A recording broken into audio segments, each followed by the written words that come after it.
Entretien des Patriotes, bonjour à tous, heureux de vous retrouver. Macron, révélation sur un scandale d'État, un financement occulte, pétrole, un crack pire qu'en 73, avant de traiter ces informations. Et beaucoup d'autres. Vous connaissez la coutume sur cette chaîne. Je commence toujours mon entretien par remercier ceux qui m'ont permis justement de le produire, car ils m'ont financé à l'aide des merci rémunérateurs. Et aujourd'hui sont à l'honneur des fidèles parmi les fidèles. David, Françoise Dominger, ma chère Yvette Poré, Philippe Bohen, Pierre Bourdin, Marie et JP Poignant.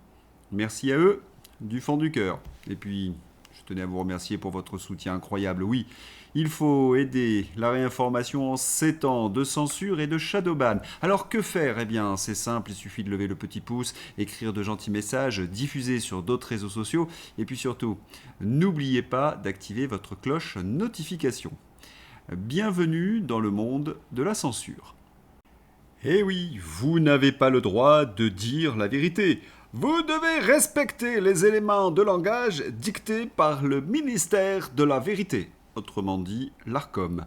CNews est mise en demeure par l'ARCOM pour avoir systématiquement soutenu la thèse du meurtre raciste anti-blanc après le drame de Crépol. Mais comment l'ARCOM peut-elle soutenir un tel déni de réalité? J'ai tourné 3 entretiens sur le sujet. Je vous renvoie à ces numéros. Les témoignages des amis de Thomas, qui a été assassiné, des habitants de Crépol, de la gendarmerie, du juge d'instruction et même du maire de Romans-sur-Isère concordent tous. Mais alors, qui vient les contredire? L'avocat de la défense, c'est-à-dire ceux qui sont accusés du meurtre, et les journalistes engagés comme Patrick Cohen, spécialiste du bidonnage. Faut-il rappeler que Patrick Cohen a été condamné par l'ARCOM dans l'affaire Crépol pour mensonge, et l'ARCOM vole donc au secours des menteurs? Mais doit-on s'en étonner? Meurtre de Thomas Crépol, CNews mise en demeure par l'ARCOM pour avoir systématiquement soutenu, etc. Des témoignages recueillis par BFM TV attestent pourtant bien des paroles racistes. On est bien là pour planter les blancs.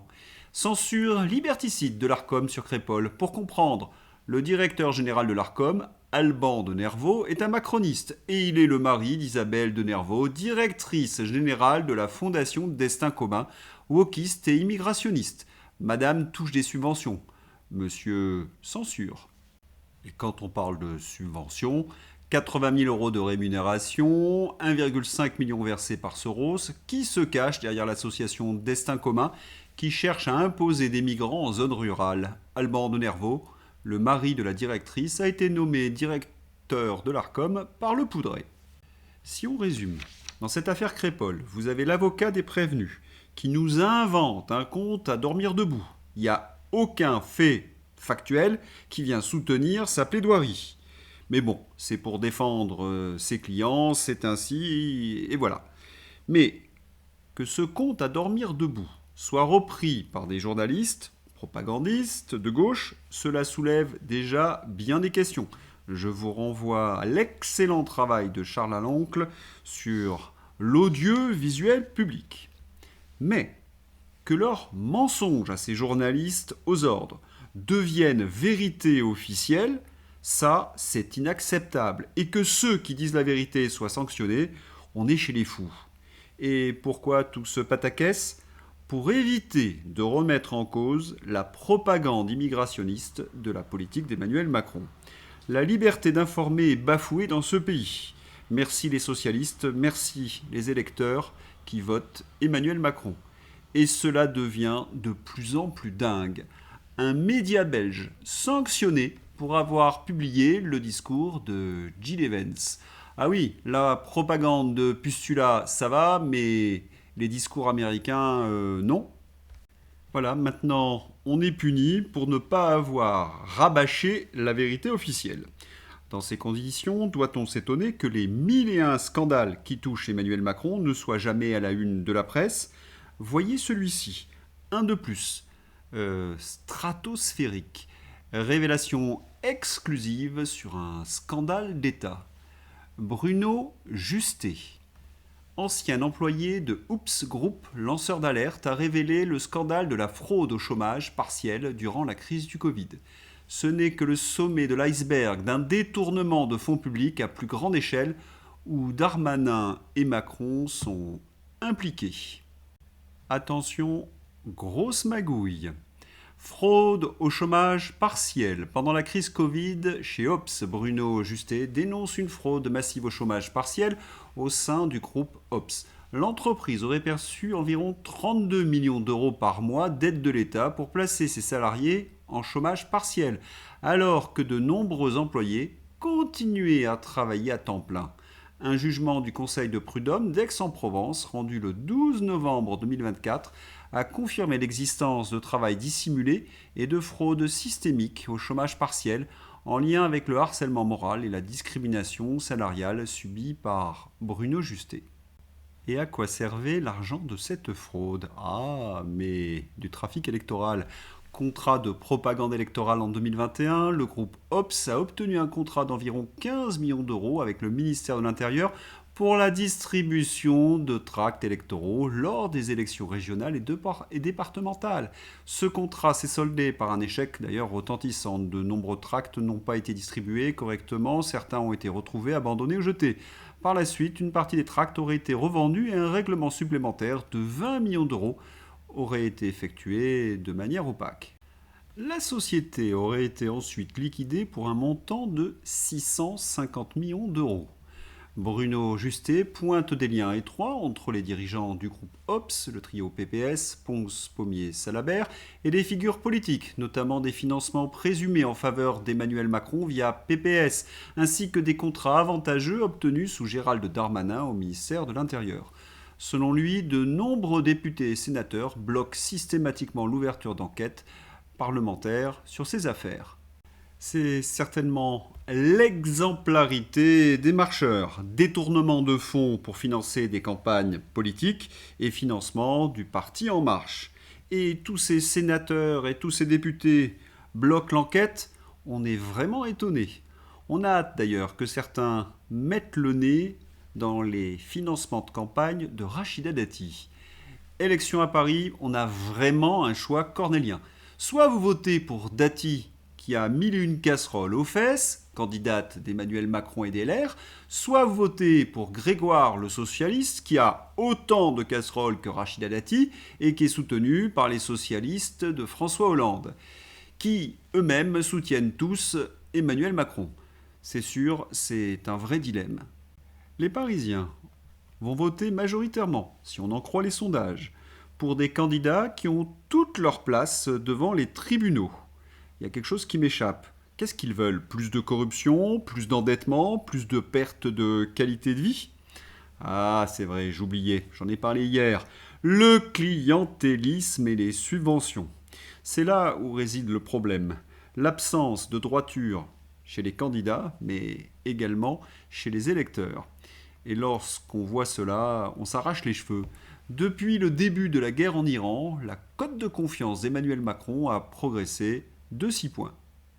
J'espère que ce sondage est bidonné, sinon cela signifie que Macron s'est particulièrement parlé aux crétins et à ceux qui ont une mémoire de poisson rouge. Ont-ils oublié le bilan désastreux d'Emmanuel Macron? Jonathan de Lorraine. On est en 2026 et des gens se font encore enfumer par Macron. Ça me fascine vraiment. Comme on dit en rugby, Macron est dans un temps fort. Mais ne vous inquiétez pas, la roue tourne. Je suis impatient qu'on le fasse descendre de son petit nuage iranien. Et cela ne va pas tarder.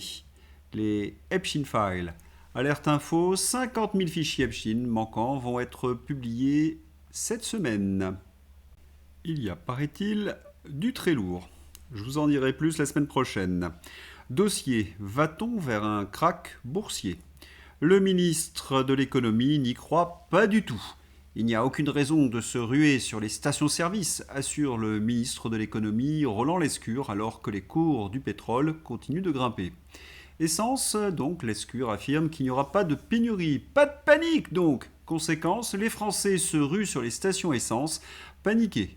À force de manier la langue orwellienne, les Français ont fini par la comprendre. Et dire qu'il y a des gens qui leur font confiance. Le Figaro à son tour essaie de rassurer ses lecteurs. Enfin, paraît-il. Guerre en Iran, pourquoi l'économie mondiale est moins vulnérable à un choc pétrolier qu'en 1973. Ils avouent donc que l'on se dirige vers un choc pétrolier, un crack, et ce serait cool. Des guignols aux ordres. Nicolas Meillan. 85 $ le baril de pétrole. Et, à l'heure où je vous parle, il se dirige vers 90 $. On glisse doucement mais sûrement vers la prochaine crise économique déclenchée par des prix élevés de l'énergie. Mais visiblement, peu de gens ont l'air de comprendre et ils préfèrent garder la tête plantée dans le sable et en croisant les doigts.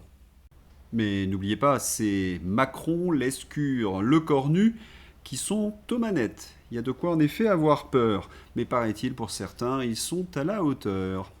Le choc va toucher d'abord les petites entreprises. L'indice de référence du gaz européen a bondi de 65% depuis le début du conflit au Moyen-Orient. Les petites entreprises craignent un choc de trésorerie si les factures flambent. Et cela ne va pas s'améliorer. Le détroit d'Ormuz est bien fermé. Guerre en Iran, le détroit d'Ormuz est classé zone de guerre par le secteur maritime. Les autorités iraniennes affirment que ce détroit d'Ormuz n'est pas fermé, mais en même temps qu'il n'est pas ouvert. Quant aux spécialistes, ils annoncent des mines dans ce détroit. Autrement dit, il est fermé et bien bloqué. Ah, si on avait eu des souverainistes au pouvoir, il n'y aurait pas eu de choc de l'énergie en France. Pourquoi ? L'histoire retiendra que l'effondrement économique de l'Union européenne et de la France a commencé avec son refus d'utiliser le gaz naturel russe, fiable et abordable, Kirill Dmitriev. Et oui, à la place de souverainiste, on a cette ahurie d'Emmanuel Macron qui est dans le show de l'instant. Il a toujours été incapable d'anticiper quoi que ce soit. Et en même temps, c'est normal, hein, il n'est que le petit VRP des intérêts bruxellois et du World Economic Forum. Pensez, il a fermé Fessenheim, une centrale nucléaire, et il voulait fermer également 16 réacteurs de plus.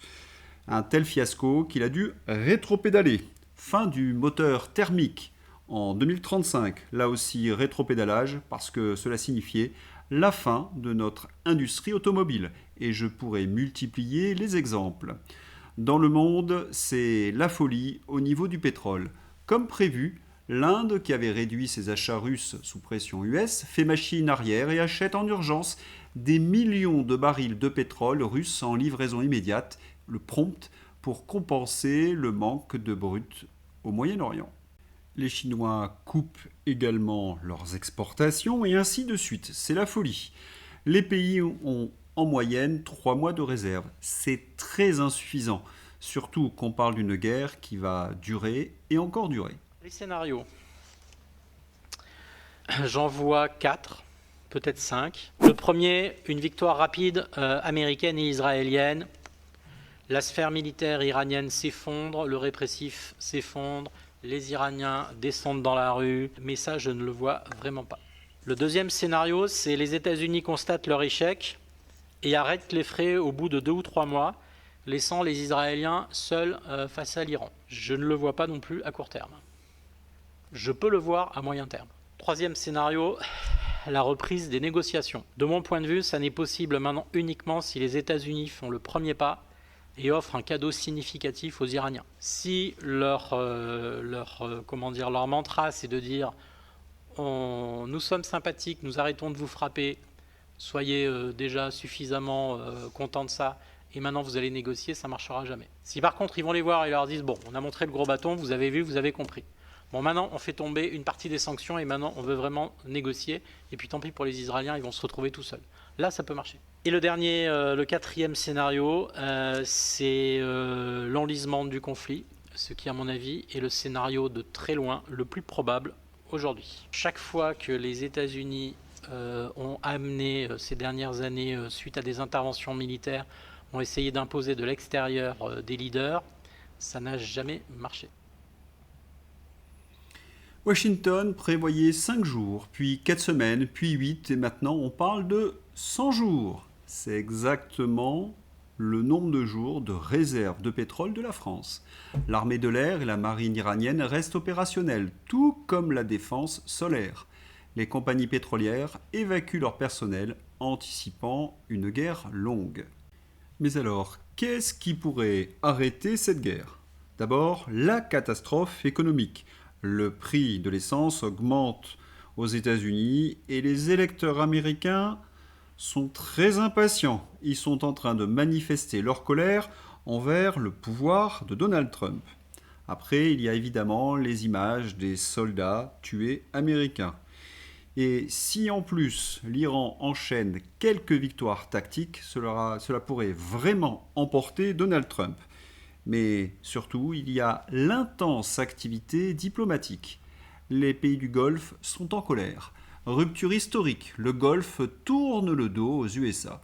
Selon le Financial Times, un séisme géopolitique est en cours. L'Arabie Saoudite, les Émirats Arabes Unis, le Koweït et le Qatar envisagent de se retirer de leur contrat stratégique militaire et énergétique avec les États-Unis.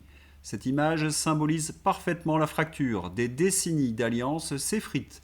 Les pays du Golfe ne veulent plus payer le prix des tensions avec l'Iran, orchestrées par Washington, et cherchent leur propre souveraineté.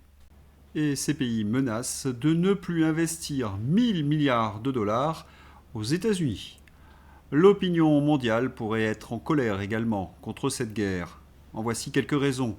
Une enquête du New York Times indique que c'est une frappe américaine contre une école iranienne qui a tué 175 personnes, principalement des enfants. Cette enquête du New York Times a mis à mal l'administration Trump, qui a été prise une fois de plus en flagrant délit de mensonge. En effet, les Trumpistes accusaient l'Iran. Trump semble reculer. Il affirme par exemple qu'il n'y aurait pas de troupes américaines au sol. Il privilégie une autre solution. Donald Trump tentait de s'appuyer sur la mosaïque ethnique pour faire tomber les mollahs. En voilà une riche idée. Une guerre civile entre les communautés. Un peu comme en Syrie. Oui, la guerre civile a duré plus de 10 ans avec des centaines de milliers de morts et du terrorisme jusqu'en Europe. Vous imaginez une guerre civile dans un pays comme l'Iran, aussi grand, des millions de morts, et je vous dis pas le terrorisme. Bon, on a l'impression d'avoir affaire à quelqu'un qui improvise à chaque instant. Et quand on dit ça, la Maison-Blanche n'avait apparemment pas anticipé qu'une guerre contre l'Iran entraînerait une hausse des prix du pétrole. Je me demande bien ce qu'ils n'avaient pas prévu d'autre. Par exemple, qu'ils n'avaient pas suffisamment d'armes. Guerre en Iran, les États-Unis pourraient ne pas pouvoir arrêter tous les drones Shahed iraniens, selon des hauts responsables. Ils n'ont pas suffisamment d'intercepteurs. Et ce n'est pas tout. Le Pentagone va demander au Congrès une rallonge budgétaire suite à la réduction massive des stocks militaires face à l'Iran. En 5 jours, les États-Unis ont dépassé 11 milliards de dollars. Voilà, on a retrouvé la 7e compagnie, elle est à Washington. Et tous les jours, nous avons la même propagande.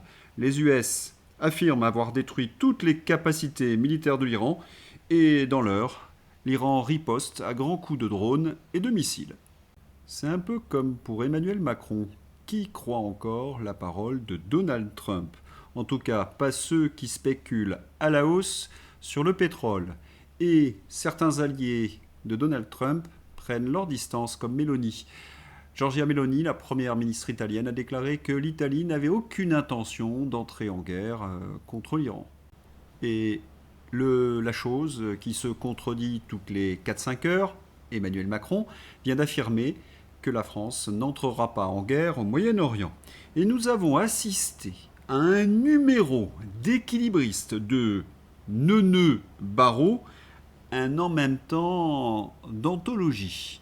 La fameuse base d'Istres, à regarder dans les écoles de diplomatie.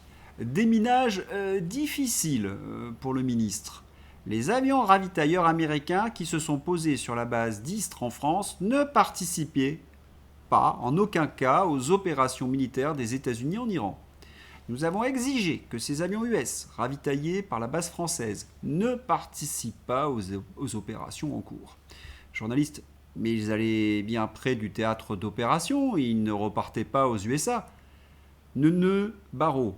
Ils ne participent en aucun cas aux opérations militaires des US en Iran. Donc, en gros, les avions vont sur place pour ne rien faire.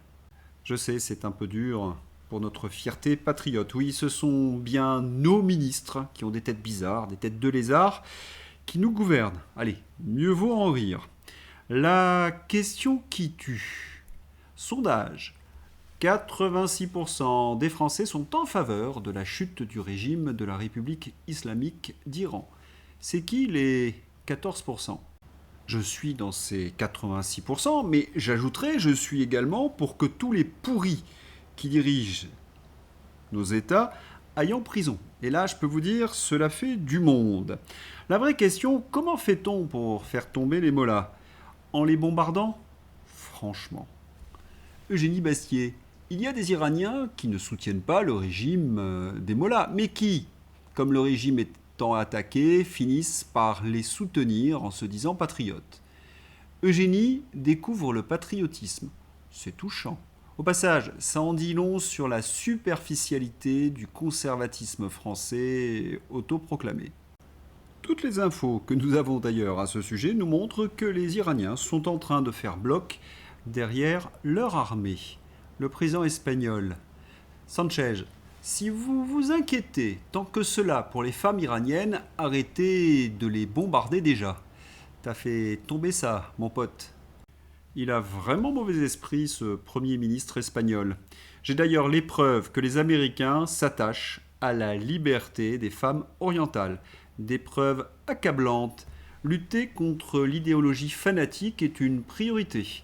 On voit Trump et Emmanuel Macron avec le Premier ministre syrien, qui a anéanti la culture laïque syrienne, qui est responsable des massacres des communautés de chrétiens, alaouites et druzes. Un homme peut donc frapper son épouse tant qu'il ne lui brise pas les os. Le code pénal afghan institutionnalise les violences conjugales. Ça a bien marché, la libération des femmes afghanes après 20 ans de présence américaine. Il n'y a pas de doute, les bombardements, ça marche. On n'a jamais installé la démocratie par les bombes, mais sur les décombres, partout, sont nés des mouvements fanatiques et terroristes, Daesh, l'État islamique, etc. Et parfois même, on a financé ces mouvements. Didier Maistre. Histoire de bien révolter les populations moyen-orientales, la prière dans le bureau ovale. C'est vrai que l'Iran est une théocratie, mais on a l'impression qu'il n'en rate pas une. Je rappelle la doctrine chrétienne avec sa sainteté. Le pape Léon XIV qui a publié une vidéo exhortant les dirigeants mondiaux à renoncer à la guerre. Et attendez, ce n'est pas fini. Il y a également cette parole que je vais vous montrer. Là, comment dire ? Après la croisade, maintenant le néocolonialisme. C'est pas possible. Ils font exprès. Donald Trump.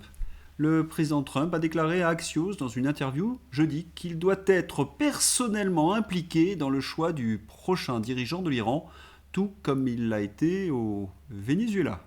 Bonjour le colonialisme. Après les USA, l'Union européenne. Zelensky. Incroyable, Zelensky menace désormais physiquement les dirigeants politiques européens. Et on pense tous qu'il s'agit de Viktor Orban, à qui il promet d'envoyer des tueurs à son adresse, qui s'oppose au versement de 90 milliards à l'Ukraine. Vu le nombre de gamins qu'il enrôle de force vers une mort certaine, ce n'est pas ce genre de déclaration qui va le gêner. On est toutefois surpris par le côté désormais désinhibé de tous ces types, qui pourraient décimer les 3/4 de l'humanité pour planter leur drapeau de sang. Grosse colère en Hongrie. Les menaces de mort de Zelensky contre Orban dépassent toutes les limites, a déclaré le ministre hongrois. Selon lui, c'est une situation tout à fait nouvelle, où le chef d'un pays européen menace de tuer le Premier ministre d'un État membre de l'OTAN et de l'Union européenne. Le ministre a confirmé que Budapest ne fournirait toujours pas de soutien militaire et financier à Kiev. Personne ne peut menacer la Hongrie, ni son Premier ministre. Personne ne peut nous faire chanter simplement parce que nous refusons de payer le prix de la guerre en Ukraine et d'accepter la hausse des prix de l'énergie à cause de l'Ukraine. Zelensky a commencé à menacer ouvertement Orban. Il a promis de lancer les forces armées ukrainiennes contre le Premier ministre hongrois s'il bloquait l'obtention d'un prêt de l'Union européenne de 90 milliards d'euros. Sinon, nous donnerons l'adresse de cet homme à nos forces armées, qu'elles l'appellent et communiquent avec lui dans leur langue, a déclaré en effet Zelensky. Réaction également du Premier ministre slovaque. Il ment de façon flagrante. Le Premier ministre slovaque s'en prend violemment à Zelensky sur l'oléoduc Druzhba et il appelle à des sanctions contre Zelensky. Le Premier ministre de la Slovaquie apporte son soutien à Viktor Orban et appelle l'Europe à une réaction face aux propos déments de Zelensky. L'analyse de la situation par les cercles souverainistes. Pierre-Yves Rougeron.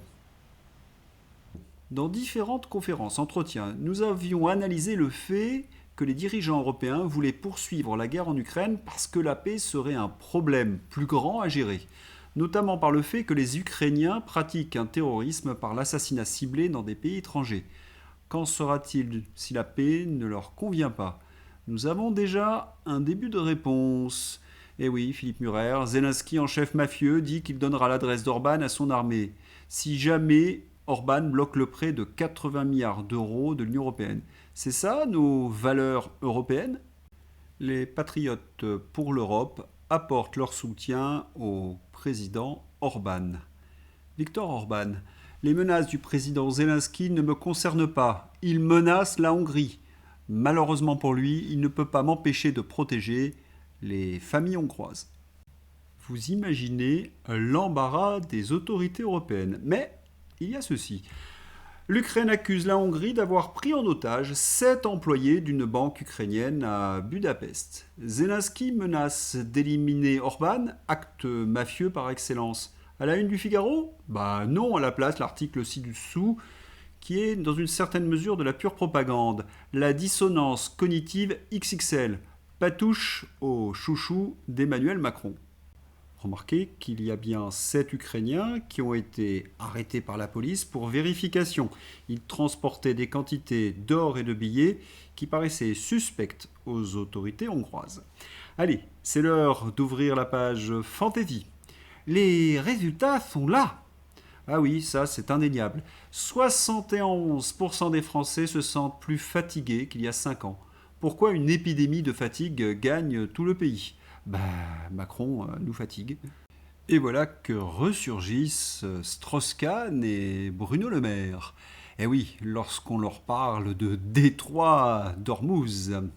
Allez, c'est une irrégularité très grave. Municipale, tous les colistiers présentaient un casier judiciaire vierge.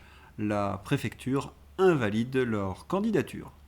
Et comme d'habitude, depuis 10 ans, votez crétin, vous serez du côté gagnant, côté macroniste. L'armée américaine met au point un missile capable d'imposer la démocratie en moins de 750 morts. Voilà, c'est tout pour cette page fantasy, mais ayons une pensée pour nos frères chrétiens du Liban. Je sais, c'est Renaud Pila, une fois n'est pas coutume. L'ordre israélien d'évacuation de la banlieue sud de Beyrouth provoque la colère des Libanais. 700 000 habitants concernés. La zone rouge concerne même les localités chrétiennes qui n'ont rien à voir avec le Hezbollah. Des conséquences humanitaires difficiles sont à craindre. Certains copains MAGA qui sont restés fidèles à Donald Trump m'écrivent en me disant « Tu te trompes, Louis. Écoutez, les gars, j'espère que vous avez raison. Et qu'Axios, c'est dans le vrai. Autrement dit, Bibi n'aurait plus confiance en Donald Trump et qu'il serait plus ou moins en train de l'espionner. Mais après cette journée, j'ai plus beaucoup d'espérance. Voilà, c'est tout pour cet entretien. Je vous souhaite un excellent week-end. À bientôt. Au revoir.